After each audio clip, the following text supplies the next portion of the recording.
नमस्कार। इस विशेष बुलेटिन में आप सभी का बहुत बहुत स्वागत है। मैं हूं असीम मिश्रा और मेरे साथ है मेरी सहयोगी वीणा सिंह। शुरुआत हेडलाइंस के साथ। गुजरात में धुआंधार चुनाव प्रचार। पीएम मोदी और अमित शाह ने एक के बाद एक कई रैलियों में कांग्रेस पार्टी पर बोला हमला। कांग्रेस नेताओं ने भी किए पलटवार।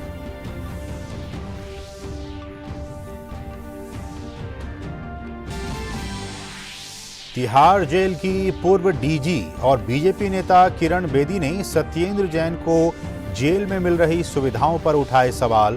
पूछा, कहीं जैन को जेल में तनख्वाह तो नहीं मिल रही?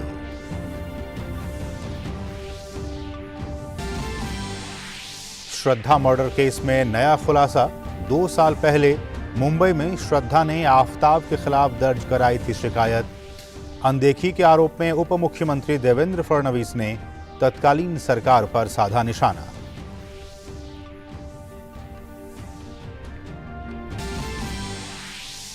दुनिया के सामने सबसे बड़ा खतरा है अंतर्राष्ट्रीय और सीमा पार आतंकवाद। कंबोडिया में आसियान रक्षा मंत्रियों की सालाना बैठक में बोले रक्षा मंत्री राजनाथ सिंह।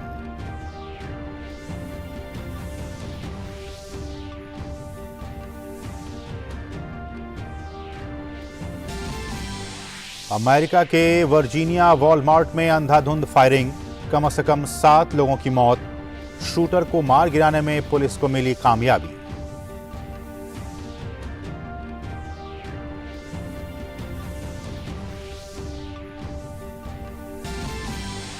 और फीफा वर्ल्ड कप के लिए आज जर्मनी और जापान की भिड़ंत। मोरक्को, क्रोएशिया और स्पेन, कोस्टारिका के बीच भी अहम मुकाबले आज।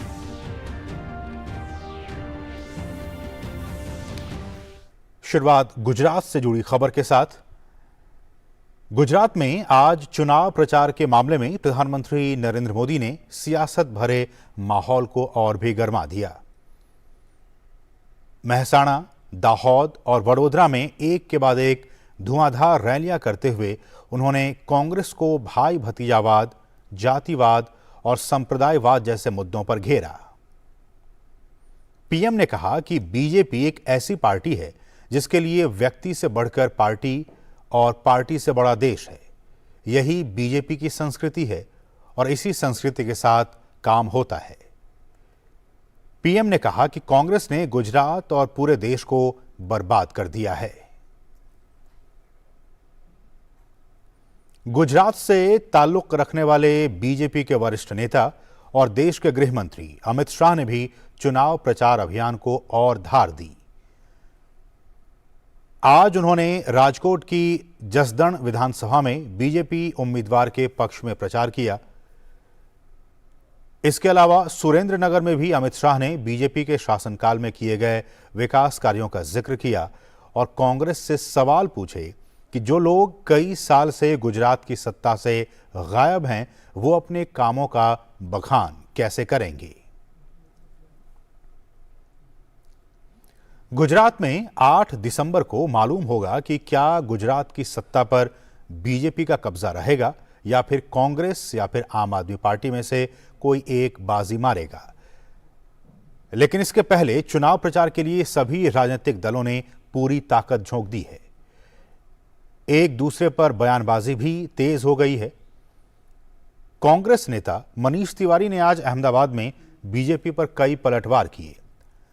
हाल ही में हुई मोरबी की घटना का हवाला देते हुए उन्होंने कहा कि भाजपा अहंकारी हो गई है। उन्हें लगता है कि बीजेपी को कोई सत्ता से हटा नहीं सकता। गुजरात विधानसभा चुनाव के लिए 182 सीटों पर 2 चरणों में मतदान कराया जाएगा। पहले चरण में सौराष्ट्र, कच्छ और दक्षिण गुजरात के 19 जिलों की 89 सीटों पर 1 दिसंबर को वोट डाले जाएंगे। वहीं दूसरे चरण में मध्य और उत्तर गुजरात के 14 जिलों की 93 सीटों पर 5 दिसंबर को मतदान होगा। पहले चरण में कुल 788 और दूसरे चरण के लिए 833 उम्मीदवार मैदान में हैं। मुख्य मुकाबला कांग्रेस, बीजेपी और आम आदमी पार्टी के बीच है। निर्वाचन आयोग चुनाव के दौरान महिला और दिव्यांग मतदाताओं के सशक्तिकरण के लिए विशेष इंतजाम कर रहा है। राज्य के मुख्य चुनाव अधिकारी के मुताबिक मतदान के दिन कई ऐसे केंद्र होंगे जहां मतदान की पूरी व्यवस्था महिला कर्मचारियों के हाथों में होंगी। इसी प्रकार कुछ केंद्र दिव्यांगों द्वारा संचालित भी किए जाएंगे। इसके अलावा ऐसे वरिष्ठ और दिव्यांग मतदाता जो मतदान केंद्र तक आने में असमर्थ हैं, उनके लिए घर पर ही मतदान की सुविधा प्रदान की जा रही है। मनी लॉन्ड्रिंग मामले में दिल्ली की तिहाड़ जेल में बंद मंत्री सत्येंद्र जैन का अब एक दूसरा वीडियो जारी हुआ है। यह वीडियो साफ तौर पर उनके ठीक से भोजन ना मिलने वाले दावे को नकार रही है। इस सीसीटीवी फुटेज में सत्येंद्र जैन अपने सेल में अच्छे तरीके से खाना खाते दिखाई दे रहे हैं। इसके साथ ही वो फल और सूखे मेवे भी खाते नजर आ रहे हैं। तिहाड़ जेल के सूत्रों ने कहा है कि जेल में रहने के दौरान सत्येंद्र जैन का वजन 8 किलो बढ़ गया है, जबकि उनके वकील ने दावा किया था कि उनका वजन 28 किलो कम हो गया है। आम आदमी पार्टी के नेता और दिल्ली सरकार में मंत्री सत्येंद्र जैन के तिहाड़ जेल से लीक हुए वीडियो पर तिहाड़ जेल की पूर्व डीजी और पूर्व आईपीएस अधिकारी किरण बेदी ने निशाना साधा है। उन्होंने कहा है कि ये जेल प्रशासन की गलती है, क्योंकि वो राजनीतिक सिस्टम को रिपोर्ट करता है। वे कैसे कार्रवाई करेंगे जब उनके अपने ही मंत्री जेल में हैं? अगर नियम इजाजत देते हैं तो उपराज्यपाल राष्ट्रपति से सत्येंद्र जैन के निलंबन या बर्खास्तगी की सिफारिश कर सकते हैं।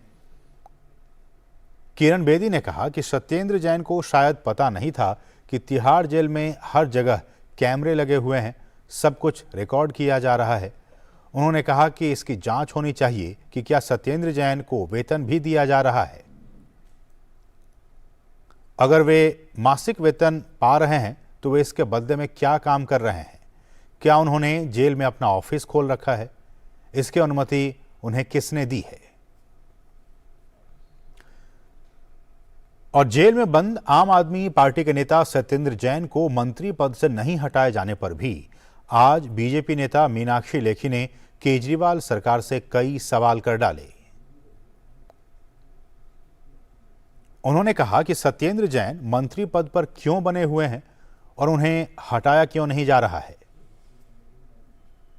लेखी ने इस बात पर भी हैरानी जताई कि आखिर कैसे जेल में सत्येंद्र जैन को तमाम सुविधाएं उपलब्ध कराई जा रही हैं। श्रद्धा हत्याकांड में आज एक नया खुलासा हुआ है। तमाम तरह की जांच के बीच खुद श्रद्धा का लिखा हुआ एक शिकायती पत्र सामने आया है। श्रद्धा ने 2 साल पहले पुलिस को एक शिकायत पत्र प्रकाश में आया है। कॉल सेंटर में काम करते हुए श्रद्धा ने 2 साल पहले ही महाराष्ट्र पुलिस को यह शिकायत की थी कि उनके live in partner Aftab Poonawalla ने उनकी जान लेने की कोशिश की थी। पत्र में आफ्ताब द्वारा लगातार उसके साथ मारपीट किए जाने और हत्या करने के प्रयास की बात सामने आने के बाद कई तरह के सवाल सामने आ गए हैं। महाराष्ट्र के उप मुख्यमंत्री देवेंद्र फडणवीस ने तत्कालीन महाविकास आघाड़ी सरकार पर सवाल खड़े किए और कहा कि उस वक्त की कानून व्यवस्था कैसी थी कि श्रद्धा के शिकायत को गंभीरता से नहीं लिया गया। सरकार ने हृदय रोगियों के लिए इस्तेमाल किए जाने वाले स्टेंट्स को राष्ट्रीय अनिवार्य औषधियों की सूची में शामिल करने की अधिसूचना जारी कर दी है। इससे जीवन बचाने में सक्षम ये चिकित्सा उपकरण देश में आसानी से उपलब्ध हो सकेंगे। स्वास्थ्य मंत्रालय ने विशेषज्ञ समिति की सिफारिशों के बाद यह फैसला किया है। इस फैसले के बाद राष्ट्रीय फार्मास्यूटिकल मूल्यन प्राधिकरण कोरोनरी स्टेंट्स की कीमत तय कर सकेगा।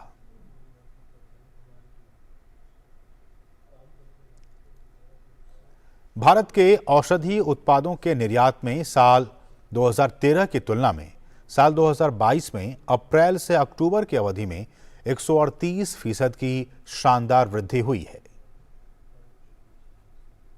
केंद्रीय रसायन और उर्वरक मंत्री डॉक्टर मनसुख मांडविया ने बताया है कि चालू वित्त वर्ष में औषधियों का निर्यात 90,000 करोड़ रुपए मूल्य का रहा है।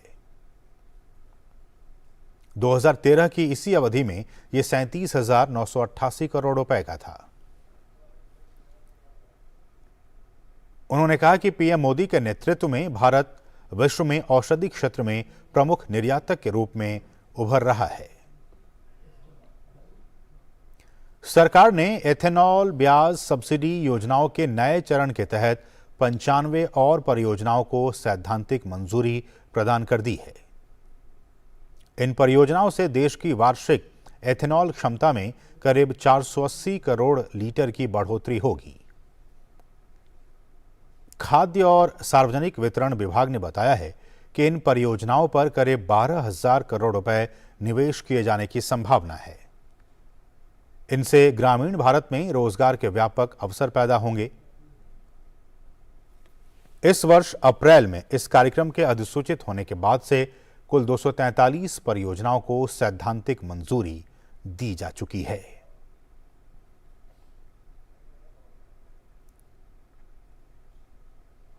रुकेंगे एक छोटे से ब्रेक के लिए।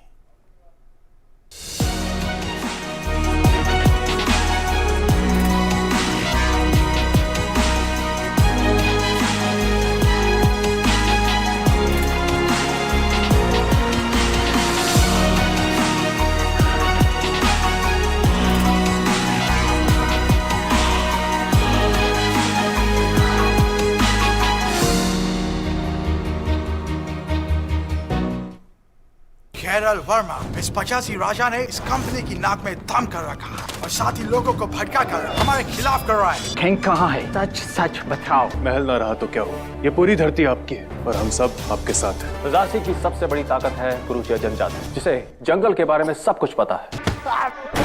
जीत अभी भी आपकी मुट्ठी में। उठिए महाराज और रच दीजिए इतिहास।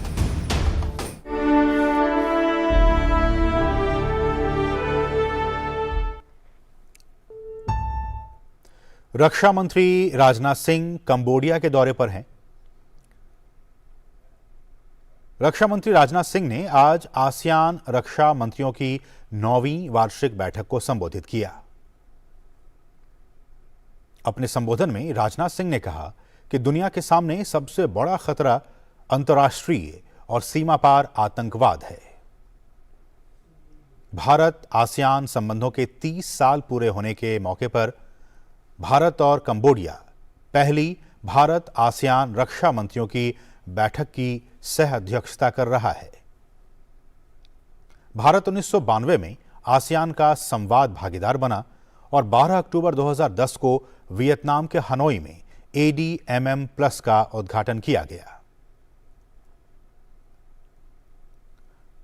साल 2017 से ADMM+ मंत्रियों की सालाना बैठक आसियान और प्लस देशों के बीच संवाद और सहयोग को आगे बढ़ाने के लिए होती रही है। अहोम साम्राज्य के सेनापति लाचित बारफुकन की 400वीं जयंती का 3 दिन का समारोह आज से नई दिल्ली में शुरू हुआ। केंद्रीय वित्त मंत्री निर्मला सीतारमण ने इस मौके पर विज्ञान भवन में प्रदर्शनी का उद्घाटन किया। इस प्रदर्शनी में अहोम साम्राज्य और लाचित बारफुकन समेत अन्य वीरों के जीवन उपलब्धियां दिखाई गई हैं। निर्मला सीतारमण ने असम सरकार से देश भर में इस तरह की प्रदर्शनी आयोजित करने का आग्रह किया ताकि लोगों को अहोम साम्राज्य की उपलब्धि और लाचित बारफुकन के साहस के बारे में जानकारी मिल सके। वहीं असम के मुख्यमंत्री हेमंत बिस्व शर्मा ने कहा कि इतिहास में अहोम और ऐसे ही अन्य साम्राज्यों के वीरों की अनदेखी की गई। उन्होंने कहा कि इस पहल से लोगों को देश के असली नायकों के बारे में जानने में सहायता मिलेगी। मुख्यमंत्री ने बताया कि राष्ट्रीय परिप्रेक्ष्य से लाचित बारफुकन के साहस की जानकारी उपलब्ध कराने के प्रयास किए जा रहे हैं। अमेरिका की 4 महिला राजनयिक इन दिनों दिल्ली में बड़े आराम से ऑटो रिक्शा चला रही हैं।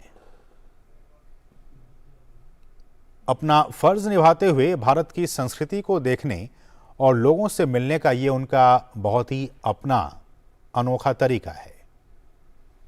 अमेरिकी विदेश सेवा के लिए दिल्ली में काम कर रही 4 महिला राजनयिक एनएल मेसन, रुथ हॉल्मबर्ग, शरीन जे कीटरमैन और जेनिफर बायवॉटर्स ने दिल्ली में अपना अपना ऑटो रिक्शा खरीद लिया है और वो खुद इन्हें चला भी रही हैं। इनमें से एक एनएल मेसन एक ऐसी अधिकारी हैं जो कहती हैं कि पाकिस्तान में भी वो ऐसा करना चाह रही थीं, लेकिन वहां के हालात कुछ और हैं। भारत में आकर उन्होंने फौरन ऑटो रिक्शा खरीदा और अब वो यहां आजादी से घूम रही हैं। अमेरिका के पूर्व राष्ट्रपति डोनाल्ड ट्रंप आयकर रिटर्न की जानकारी के मामले में कानूनी लड़ाई हार गए हैं। अमेरिकी सुप्रीम कोर्ट ने ट्रंप के आपात आवेदन को खारिज कर दिया। डोनाल्ड ट्रंप ने आग्रह किया था कि राजकोष विभाग को उनका 6 साल का इनकम टैक्स रिटर्न जारी करने से रोका जाए। इससे पहले राष्ट्रपति के रूप में ट्रंप ने अपना इनकम टैक्स रिकॉर्ड सार्वजनिक करने से मना करते हुए राजकोष विभाग को यह रिकॉर्ड जारी करने से रोक दिया था। हालांकि बाइडेन प्रशासन का कहना था कि संघीय कानून के तहत कांग्रेस की समिति को राष्ट्रपति सहित किसी भी व्यक्ति की इनकम टैक्स रिटर्न जारी करने का अधिकार है। सुप्रीम कोर्ट में पिछले 2 महीनों में ट्रंप की यह दूसरी हार है। इससे पहले अक्टूबर में उन्होंने अदालत से 8 अगस्त को अपने निवास पर जब्त किए गए गोपनीय दस्तावेजों से संबंधित कानूनी लड़ाई में हस्तक्षेप करने का आग्रह किया था, लेकिन अदालत ने इसे भी खारिज कर दिया था। अमेरिका में वर्जीनिया के वॉलमार्ट में हुई भयानक गोलीबारी में 7 लोगों की मौत हो गई है। पुलिस के साथ मुठभेड़ में शूटर की वर्जीनिया के चेसापिक में मौत हो गई।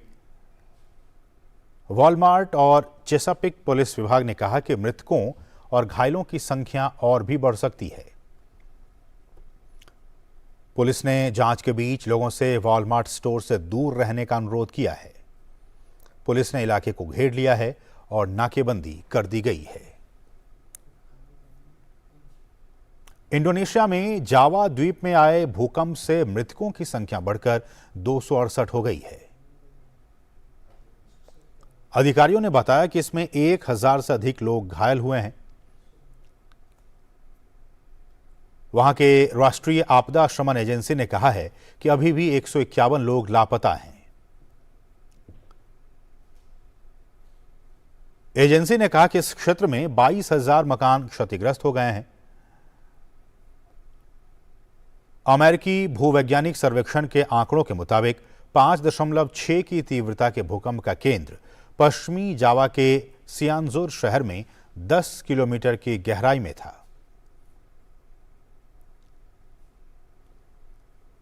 भूकंप प्रभावित क्षेत्र घनी आबादी वाला है और वहां भूस्खलन की आशंका भी बनी रहती है।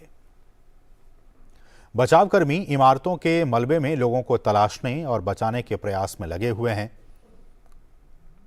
इंडोनेशिया के राष्ट्रपति जोको विडोडो ने मंगलवार को सियानजुर का दौरा किया और लोगों को जरूरतमंदों तक सरकार द्वारा मदद पहुंचाए जाने का भरोसा दिया। नेपाल के प्रधानमंत्री और नेपाली कांग्रेस के अध्यक्ष शेर बहादुर देउबा लगातार 7वीं बार अपने गृह जनपद धनकुटा से चुने गए हैं। उन्होंने 25,534 वोट के साथ अपने निकटतम प्रतिद्वंद्वी सागर धकेल को 13,042 वोटों से शिकस्त दी। देउबा अपने 5 दशक के राजनीतिक करियर में कभी कोई संसदीय चुनाव नहीं हारे हैं। इसी के साथ शेर बहादुर देउबा के नेतृत्व वाली नेपाली कांग्रेस का गठबंधन बहुमत हासिल करने के करीब पहुंचता दिख रहा है। फीफा विश्व कप के ग्रुप ई में आज 4 बार की चैंपियन जर्मनी और जापान का पहला मुकाबला हो रहा है। इस मुकाबले में जर्मनी की कोशिश पिछले फीफा विश्व कप में मिले अनुभव को खत्म करने की होगी। फीफा विश्व कप में जर्मनी की टीम को ग्रुप स्टेज में 2 मैचों में हार के साथ टूर्नामेंट से बाहर होना पड़ा था। वहीं दूसरी ओर जर्मनी का सामना करने के लिए तैयार जापान भी ग्रुप चरण के अपने पहले मैच में जीत के इरादे से मैदान पर उतरेगी। जापान इस विश्व कप में भाग लेने वाली सर्वोच्च रैंकिंग वाली एशियाई टीम है। विश्व कप क्वालिफिकेशन मुकाबलों में जापान का रिकॉर्ड बेहतरीन रहा है। जापान ने 18 मैचों में 15 में जीत दर्ज की है। फीफा विश्व कप के आज दूसरे मुकाबले में स्पेन और कोस्टारिका की टीमें आमने सामने होंगी। दोनों टीमों के बीच मुकाबला बेहद रोमांचक होने की उम्मीद है। कोस्टारिका की टीम 2014 के विश्व कप में क्वार्टर फाइनल में पहुंचने में कामयाब रही थी। एक तरफ कोस्टारिका की टीम में 2014 विश्व कप की टीम के कुछ खिलाड़ियों को मौका मिला है, तो वहीं दूसरी तरफ स्पेनिश टीम में पेड्री और गावी जैसे युवा खिलाड़ी मैदान पर उतरेंगे। ऐसे में आज का यह मुकाबला युवा जोश और अनुभव के बीच होगा। ग्रुप ई का यह मैच भारतीय समय के मुताबिक रात 9:30 बजे शुरू होगा। आज ग्रुप एफ में फीफा विश्व रैंकिंग में नंबर 2 पर मौजूद बेल्जियम की टीम भी अपने अभियान का आगाज करेगी। बेल्जियम का सामना कनाडा से होगा। कनाडा की टीम 36 साल के बाद फुटबॉल विश्व कप में हिस्सा ले रही है। बेल्जियम की टीम सबसे मजबूत नजर आ रही है, जो कि 2018 में तीसरे स्थान पर रही थी। पिछले 7 वर्षों से बेल्जियम की टीम कोच रॉबर्टो की देखरेख में खेल रही है और पिछले साल यूरोपीय चैंपियनशिप के क्वार्टर फाइनल में भी यह टीम पहुंची थी। बेल्जियम की टीम में केविन डी ब्रून, कप्तान एडन हैजार्ड और रोमेलू लुकाकू जैसे अनुभवी खिलाड़ी हैं और उनसे टीम को काफी उम्मीदें भी रहेंगी। स्टार फुटबॉल खिलाड़ी क्रिस्टियानो रोनाल्डो ने इंग्लैंड के फुटबॉल क्लब मैनचेस्टर यूनाइटेड छोड़ने का फैसला किया है। मैनचेस्टर यूनाइटेड ने रोनाल्डो के क्लब छोड़ने को लेकर एक बयान भी जारी किया है। बयान के मुताबिक क्रिस्टियानो रोनाल्डो और क्लब के बीच इसे लेकर आपसी समझौता हुआ है। क्लब ने रोनाल्डो को भविष्य के लिए शुभकामनाएं दी हैं कि रोनाल्डो को अपने एक इंटरव्यू के बाद आलोचना का सामना करना पड़ा था। इसके बाद से ही ये अटकलें लगाई जा रही थी कि वे अब क्लब के लिए नहीं खेलेंगे। मुंबई के भाईखला चिड़ियाघर में इस समय 3 बेबी पेंगुइन देखने के लिए लोग उतावले हो रहे हैं। जू अथॉरिटी ने इनका नामकरण किया है और उन्हें पहली बार आम लोगों के देखने के लिए सार्वजनिक किया गया है। 2016 में दक्षिण कोरिया से मुंबई के इस चिड़ियाघर में लाई गई पेंगुइन ने इन्हें हाल ही में जन्म दिया है। इनके नाम रखे गए हैं एलेक्सा, फ्लैश और बिंगो। इन बच्चों की निगरानी के लिए डॉक्टरों की एक विशेष टीम भी है जो 24 घंटे इनकी निगरानी कर रही है। इनकी जरूरतों का पूरा ख्याल रखा जा रहा है। तो इसके साथ ही इस विशेष समाचार बुलेटिन में बस इतना ही। हमें दीजिए अनुमति। नमस्कार।